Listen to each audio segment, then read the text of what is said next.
मेरे प्यारे बच्चे, आज का संदेश कुछ खास है। इसे ध्यान से सुनना मेरे बच्चे। मेरे बच्चे, जब तेरे साईं माँ ने तुझे ही अपने आप को सौंप दिया मेरे बच्चे, तो तुझे कहीं जाने की ज़रूरत नहीं बच्चे। किसी से कुछ पूछने की ज़रूरत नहीं, कुछ भी नहीं मेरे बच्चे। जब मैं तेरे पास आ चुका हूँ, मैंने तुझे अपने आप को सौंप दिया है मेरे बच्चे। पूरी तरीके से जो पूछना है ना, वह मुझसे पूछा करो मेरे बच्चे। जो भी अजमंजस है या जो भी तुम्हारे मन में प्रश्न है ना मेरे बच्चे, वह सब मुझसे पूछो, मैं तुम्हें जवाब दूंगा मेरे बच्चे।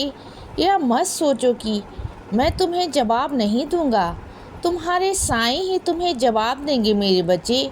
समझ रहे हो ना बच्चे?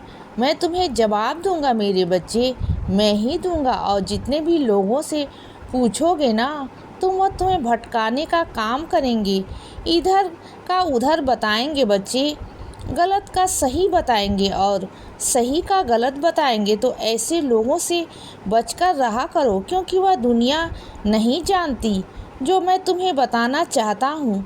वह सिर्फ़ और सिर्फ मैं ही तो बता सकता हूँ ना कि सही क्या है और गलत क्या है बच्चे।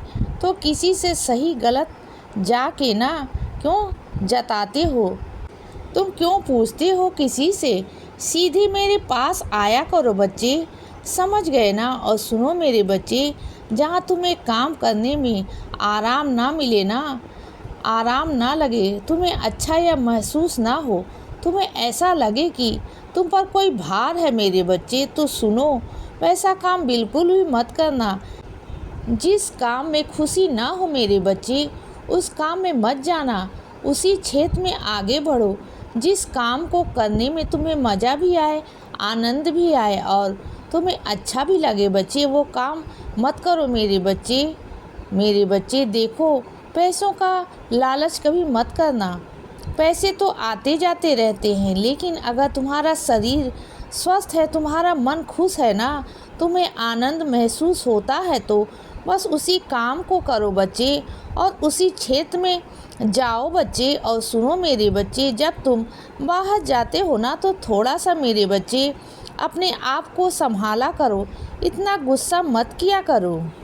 हर एक चीज़ तुम्हारे हिसाब से नहीं होती, क्योंकि जब हम बाहर जाते हैं ना मेरे बच्चे, तो बाहर जाकर मेरे बच्चे हर एक चीज़ को देखना पड़ता है, समझना पड़ता है। कुछ चीज़ों के हिसाब से, कुछ समय के हिसाब से तो चीज़ों को समझने की कोशिश करो। समझदार बनो मेरे बच्चे। छोटी छोटी बातों पर लड़ाई झगड़ा करना ये गलत बात है मेरे बच्चे। तुम जिस आनंद के लिए, जिस खुशी के लिए बाहर जाते हो ना, वही तुम्हारा खराब हो जाता है। फिर क्या करोगे बच्चे? जिस बच्चे की मुझ पर पूर्ण श्रद्धा होती है ना, विश्वास होता है ना, उसकी मैं सारी मनोकामनाएं पूरी कर देता हूँ बच्चे।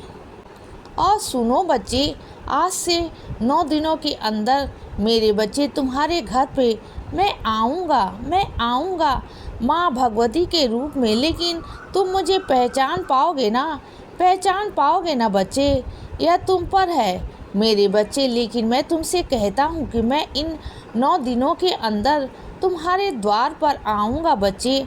और वैसे तो तुम मेरी साधना करते रहते हो, मेरी व्रत करते रहते हो, लेकिन व्रत भी ऐसे मत करना बच्चे जो तुम्हारा शरीर स्वस्थ ना हो, तो व्रत मत करना मेरे बच्चे। क्योंकि जब शरीर स्वस्थ ना हो तो व्रत में, पूजा में भी मन नहीं लगता मेरे बच्चे। अगर व्रत नहीं रख पाओगे, अगर तुम्हारा शरीर ठीक नहीं है, तो बिल्कुल चिंता मत करना, मैं तुम्हें भी आशीर्वाद दूंगा माँ भगवती के रूप में। मैं जानता हूँ मेरे बच्चे, तुम्हारी मजबूरी को समझता हूँ। और जो मेरे बच्चे व्रत रखना चाहते हैं, जो स्वस्थ हैं, वह रख सकते हैं, लेकिन वह व्रत ऐसा नहीं होना चाहिए कि बिल्कुल निर्जला हो या भूखे पेट में हो मेरे बच्चे। माँ भगवती बहुत गुस्सा करती हैं।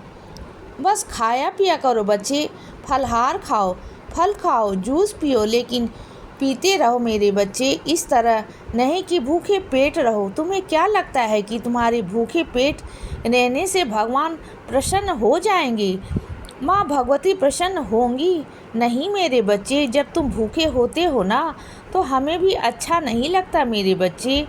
ना मुझे और ना भगवती माता को और ना ही तुम्हारे आत्मा जो है ना वह तड़पती रहेगी मेरे बच्चे। और न मेरा पूजा पाठ विधि विधान से कर पाओगे ना माँ भगवती के। तो इसीलिए कहता हूँ कि आराम से अपनी आत्मा को तृप्त करना, उसके बाद मेरे बच्चे मेरी आराधना करना। माँ भगवती की आराधना करना, जो तुम्हारी इच्छा होगी ना वह पूर्ण हो जाएगी बच्चे। और एक बात कहता हूँ गहराई की, समझो मेरे बच्चे, जो व्रत होता है ना वह भगवान को खुश करने के लिए होता है, ईश्वर को प्रसन्न करने के लिए होता है, लेकिन आत्मा को दुख पहुंचाकर नहीं बच्चे। जो तुम्हारे अंदर आत्मा है ना वो आत्मा मेरी दी गई है बच्चे, परमात्मा की दी गई है मेरे बच्चे। जब उस आत्मा को ही तुम तृप्त नहीं कर रखोगे, खुश नहीं रखोगे तो कैसे चलेगा।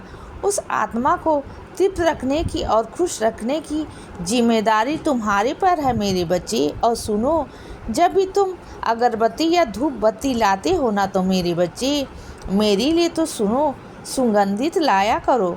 मुझे सुगंध वाली धूप बत्ती अगरबत्ती मुझे बहुत पसंद है, जिसे सुगंध आती है मुझे बहुत पसंद आती है मेरे बच्चे, बहुत पसंद आती है। और सुनो मेरे बच्चे, मेरे आगे झोली फैलाना, तुम्हें मैं चमत्कार दिखाऊंगा। बस कह दिया ना तुम्हें। जब मेरे आगे पूजा करने बैठोगे ना तो बस आराम से बैठ जाना और अपनी झोली फैला देना बच्चे। उसके बाद मेरा चमत्कार देखना। तुम ठीक है ना मेरे बच्चे, देखो कोई चमत्कार होगा तुम्हारे साथ और बहुत अलग और बहुत अनोखा होगा बच्चे। तुम देखना, तुम बहुत बहुत खुश हो जाओगे बच्चे।